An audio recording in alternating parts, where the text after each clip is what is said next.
আসসালামু আলাইকুম ওয়া রাহমাতুল্লাহি ওয়া বারাকাতুহু। বিসমিল্লাহির রহমানির রহিম। ইন্নাল হামদালিল্লাহ ওয়াস সালাতু ওয়াস সালামু আলা মান লা নাবিয়্যা বা'দা নাহমাদুহু ওয়া নুসাল্লি আলা রাসূলিহিল কারীম আম্মা বা'দ। সম্মানিত ভাইয়েরা, আজকে আপনাদের সামনে যে ভিডিও নিয়ে হাজির হয়েছি, ইহা হলো ঈমান ভঙ্গের 10টি কারণ সম্পর্কে আমি কোরআন এবং হাদিসের আলোকে আলোচনা করব, তুলে ধরব ইনশাআল্লাহ। আল্লাহ পাক রব্বুল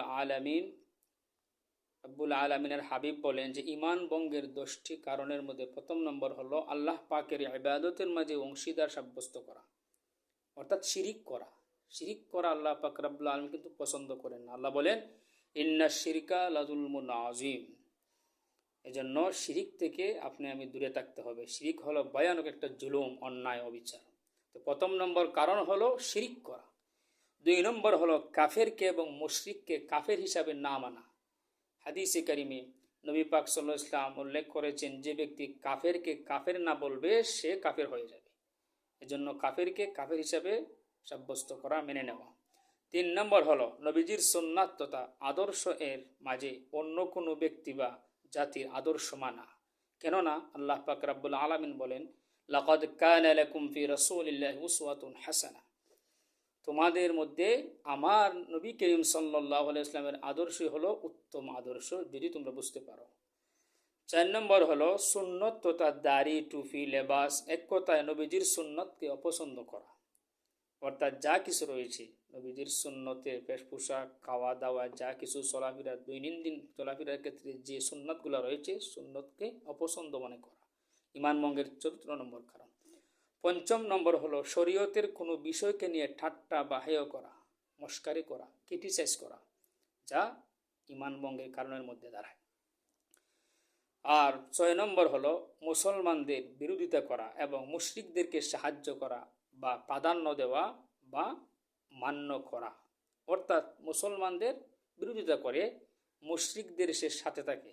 নবী করিম সাল্লাল্লাহু আলাইহি ওয়াসাল্লাম বলেছেন, আল মারউ মা'a মান আহাব্বা। যে ব্যক্তি যার সাদৃশ্য অবলম্বন করলো তার সাথেই তার কিয়ামত হবে, হাসর হবে। অতএব যে ব্যক্তি মুসলমানদেরকে সাহায্য না করে বিরোধিতা করবে আর মুশরিকদের সাহায্য নেবে, মুশরিকদেরকে সাপোর্ট করবে, সে তার সাথে তার হাসর হবে।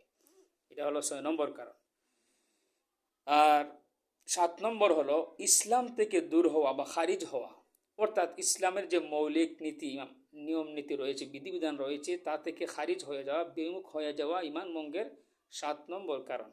8 নম্বর হলো জাদুবিদ্যা শিক্ষা করা। কেননা এটা হলো একটা প্রকাশ্য কবিরা গুনাহ এবং কুফরি। ওয়াত্তাবাউ মা তাতলু শায়াতিন আলা মুলকি সুলাইমান ওমা কাফারা সুলাইমান ওয়ালাকিন্না শায়াতিন কাফারু ইউআল্লিমুনান নাস আস-সিহর।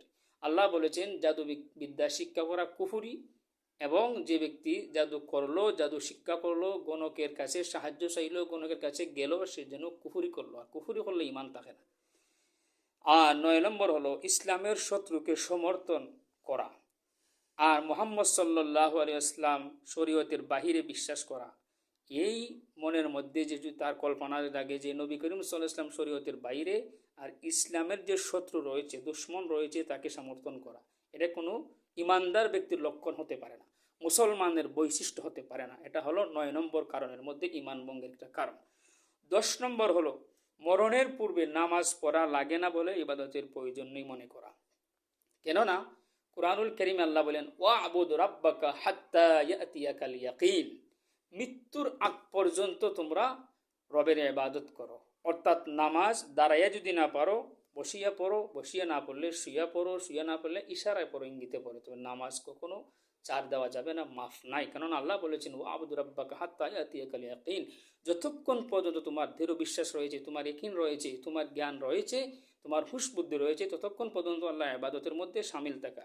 যদি এর মনে না করেন যে ইবাদত আমার লাগে না মনে করা, তাহলে ঈমান থাকবে না। এজন্য আল্লাহ পাক রব্বুল আলামিন কুরআনুল কারীমের মধ্যে সূরাতুল কাহফের মধ্যে উল্লেখ করেন, ইন্নাল্লাযীনা আমানু ওয়া আমিলুস সালিহাতি কানাত লাহুম জান্নাতুল ফিরদাউসি নুজুলা। নিশ্চয়ই যারা ঈমানদার এবং নেক কাজ করেছে তাদের জন্য আমি জান্নাতুল ফিরদাউস নির্ধারণ করে রেখে দিয়েছি।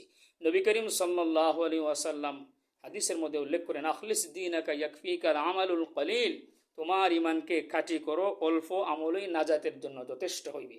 তাহলে আমল যদি পাহাড় পরিমাণ হয় আর ইমান যদি হয় না, ইমানে যদি ত্রুটি থাকে, তাহলে এই আমলের কোনো মূল্য নাই। আর ইমান যদি মজবুত হয়, পাক্কা হয়, শক্তিশালী হয়, আমল যদি ত্রুটি হয়, আমল যদি কমও হয় আর নবীজির সুন্নাহ তরিকা অনুযায়ী হয়, তাহলে এই আমলই আপনার জন্য নাজাতের জন্য ইমান এবং আমল যথেষ্ট হইবে।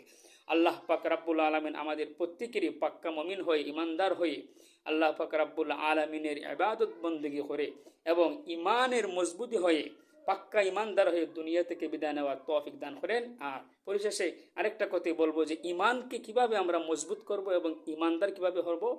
নবী করিম সাল্লাল্লাহু আলাইহি ওয়াসাল্লাম বলেছেন, জাদ্দিদু ঈমানানা ফাকাউলুহু লা ইলাহা ইল্লাল্লাহ, বেশি বেশি লা ইলাহা ইল্লাল্লাহ বলো আর ইস্তিগফার করো, অর্থাৎ কালেমা তাইয়্যিবা বলো, তাহলে তুমি পরিপূর্ণ ইমানদার হতে পারবে। আল্লাহ পাক রব্বুল আলামিন আমাদের প্রত্যেকেরই পরিপূর্ণ মুমিন হয়ে দুনিয়া থেকে বিদায় নেওয়ার তৌফিক দান করেন। আসসালামু আলাইকুম ওয়া রাহমাতুল্লাহি ওয়া বারাকাতুহু।